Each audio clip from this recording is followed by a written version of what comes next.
Hey guys, this is MattiAce, and in this video I'll share with you some of the moments I've had flying around in the Mosquito. And starting off here with killing a couple of sites, but that's not really what the initial part of this video is going to be about. Instead I'm going to focus on a quite challenging thing, which is killing an anti-air max with this air-to-air loadout. I have the external afterburners and the default nose gun called the M18 Needler. Now what you want to do is get into hover mode like you see me doing here, and then using the afterburners to boost your vertical thrust. That way you can give yourself some dodging capabilities and avoid incoming fire. Now it's quite popular for a lot of players to drive up on the ridges here and place a sunderer, and when they do, then you need to watch out for anti-air, because this normally is a spawn point for anti-air maxes, and there you see the one that I will be focusing on here.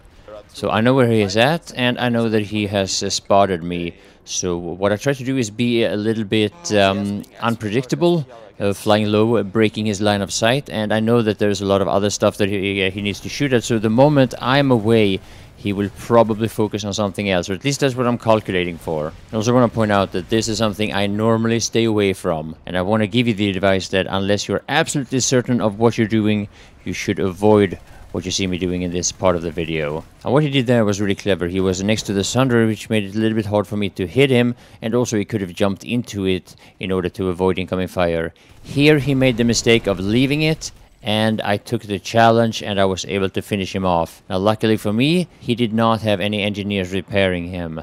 It is of course also possible that he took damage from other sources than myself. Now the next part of the video here is going to be an uncut 4 minutes clip that is going to have a little bit of mixture of air-to-air and air-to-ground. Still with the same loadout though. First thing I see here is a Reaver. I know he's trying to avoid flak and lock-ons by flying low here and breaking line of sight of, well, basically everything except for me at this point.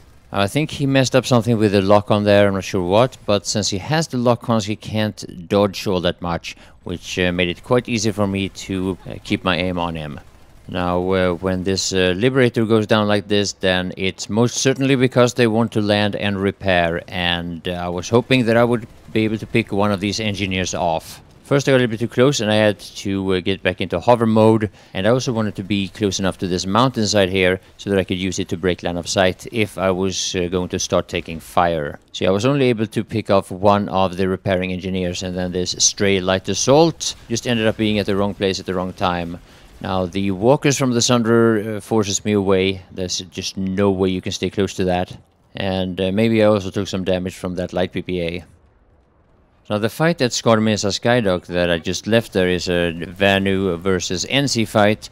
And I went there to get a few kills because at this point we had already cleaned up all the air over any of the areas where TR has any major fights. What is left in these areas for me though is flak and lock-ons.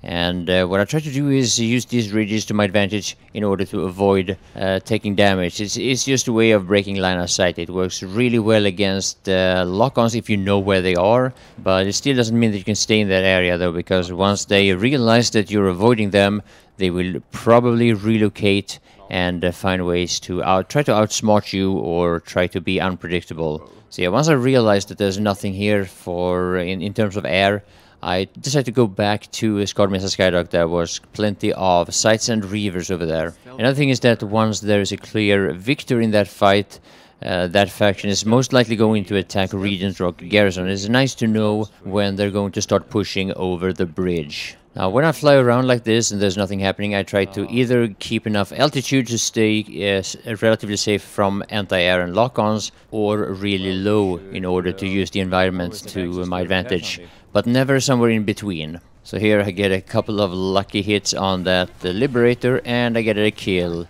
Now the Reaver that actually did almost all the damage to that Liberator, as far as I know, I've killed him a couple of times there and I kind of felt bad for ganking him here, so I decided to let him live, and instead I scout for some of these sites. And this is something that I've been doing for quite a while. If a guy is cool and I've killed him a couple of times, then I just at least try to avoid ganking the same pilot over and over. It just makes the game kind of boring. However, while I'm chasing this site, I am being chased myself, and the guy behind me has lock-ons. And this is when you really need to take advantage of the environment, because there's no other reliable way of dodging lock-ons, at least not that I know of. So yeah, I hope you enjoyed the video, I hope it was helpful, and I will say thank you all for watching. Bye for now.